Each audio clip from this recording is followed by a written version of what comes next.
freshman. I'm about to turn 15. Nice.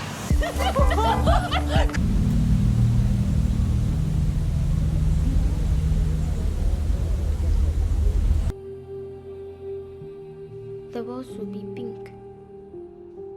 Det är en 3-dagars workshop med en pitch coach. Som så avsluttes med en stor pitchkonkurrens. Och så har just er startup blivit utvald.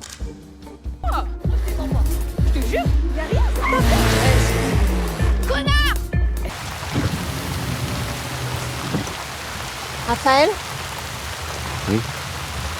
Garage Cheptel. Vous pouvez m'ouvrir le manoir, s'il vous plaît? Ho hem d'amagar això nostre.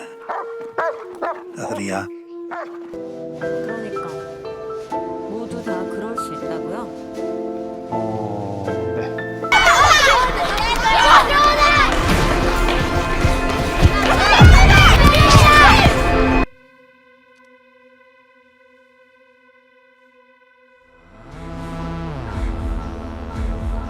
Vos sos una pervertida, Vera del tercero B.